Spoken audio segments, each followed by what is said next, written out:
ఆంధ్రప్రదేశ్లో వైసీపీ ఓటమిపై ఏడాదిన్నర తర్వాత కొత్తగా చర్చ జరుగుతుందా? ఫ్యాన్ పార్టీ ఓటమికి వైసీపీ నేతల నోటి దురుసుతనమే అన్న విశ్లేషణలు చేస్తున్నారా? తాజాగా సీఎం చంద్రబాబుపై వైసీపీ నేత అంబటి రాంబాబు హాట్ కామెంట్స్ చేశారు. ఆ తర్వాత జోగి రమేష్తో పాటు మరికొందరు నేతలు తమ నోటికి పని చెప్పారు. అయితే ఈ కామెంట్సే ఫ్యాన్ పార్టీ కొంప ముంచాయనే చర్చ జరుగుతుందా? ప్రస్తుతం ఫ్యాన్ పార్టీ తీరు మారట్లేదంటూ మరికొందరు నేతలు గుడ్ బై చెప్పేందుకు రెడీ అవుతున్నారా?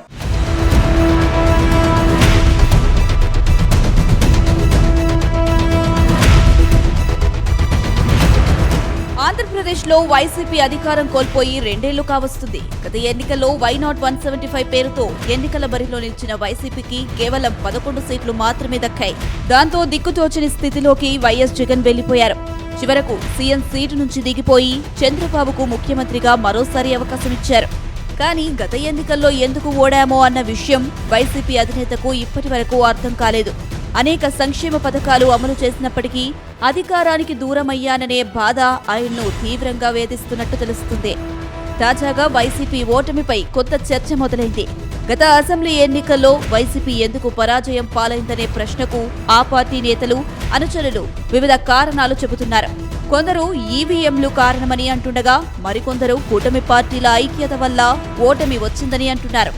ఇంకొందరు సరైన ప్రచారం చేయలేకపోయామని స్వయంగా ఒప్పుకుంటున్నారు.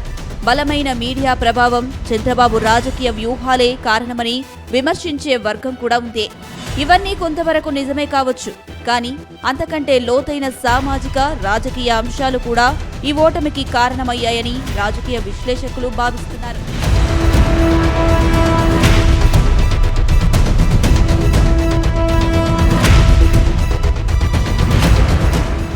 ఆంధ్రప్రదేశ్ రాజకీయాల్లో సామాజిక వర్గాల ప్రభావం ఎప్పటి నుంచో కీలకంగా ఉంటుంది. ముఖ్యంగా గోదావరి జిల్లాలు రాష్ట్ర రాజకీయ దిశను నిర్ణయించే స్థాయిలో ఉంటాయి. గత అసెంబ్లీ ఎన్నికల్లో అదే జరిగింది. ఈ ప్రాంతంలో బలమైన కాపు సామాజిక వర్గం ఈసారి వైసీపీకి వ్యతిరేకంగా నిలిచింది. వారు పెద్ద ఎత్తున జనసేన వైపు మొగ్గు చూపారు. దీనికి ప్రధానంగా పవన్ కళ్యాణ్ ఆకర్షణ ఒక కారణంగా చెబుతున్నారు. అయితే వైసీపీ నేతలు అవసరానికి మించి పవన్ పై విమర్శలు చేయడం వల్ల న్యూట్రల్ ఓటర్లు కూడా దూరమయ్యారని రాజకీయ వర్గాల్లో చర్చ జరిగింది. దాని ఫలితంగా ఉమ్మడి తూర్పు, పశ్చిమ గోదావరి జిల్లాలో వైసీపీకి ఒక్క ఎమ్మెల్యే లేదా ఎంపీ సీటు కూడా దక్కలేదు. అయితే గత చరిత్రను చూస్తే కాంగ్రెస్, టీడీపీ పోటీ ఉన్న రోజుల నుంచి గోదావరి ప్రాంతాల్లో టీడీపీకి బలమైన పట్టు ఉంది. అప్పట్లో కొంతవరకు కాంగ్రెస్ కు కూడా ఆధారం ఉండేది. ఇప్పుడు జనసేన కలిసి రావడంతో ఈ 2 పార్టీల కలయిక మరింత బలపడింది. 50% మించిన ఓటు బ్యాంకుతో ఈ జిల్లాలు కూటమికి కంచుకోటలుగా మారాయని అంటున్నారు. ప్రభుత్వం ఏర్పడి దాదాపు 20 నెలలు గడిచినా అక్కడ వైసీపీ గ్రాఫ్ ఆశించిన స్థాయిలో పెరగలేదన్న మాట వినిపిస్తుంది.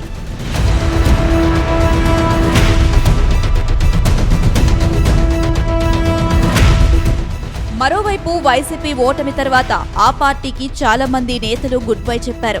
ముఖ్యంగా కాపు సామాజిక వర్గానికి చెందిన పలువురు కీలక నేతలు వైసీపీని వీడడం కూడా పార్టీకి దెబ్బగా మారింది. మాజీ ఉప ముఖ్యమంత్రి ఆళ్ల నాని టీడీపీలో చేరారు. భీమవరం మాజీ ఎమ్మెల్యే గ్రంథి శ్రీనివాస్ పార్టీకి గుడ్ బై చెప్పారు.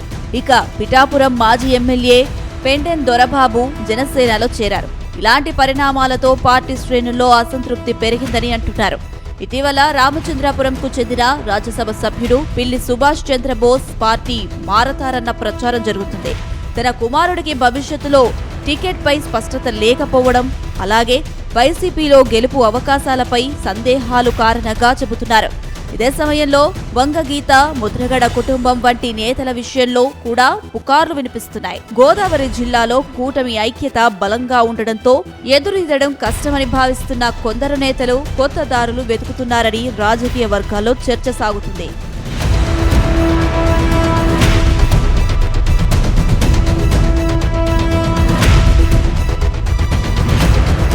ప్రస్తుతం ఏపీలో వైసీపీ మాజీ మంత్రుల వ్యవహారం హాట్ టాపిక్ అవుతుంది. మాజీ మంత్రి అంబటి రాంబాబు సీఎం చంద్రబాబుపై చేసిన అనుచిత కామెంట్స్ తర్వాత ఫ్యాన్ పార్టీ లీడర్ల తీరుపై సొంత పార్టీ నేతలే తెగ చర్చించుకుంటున్నారు.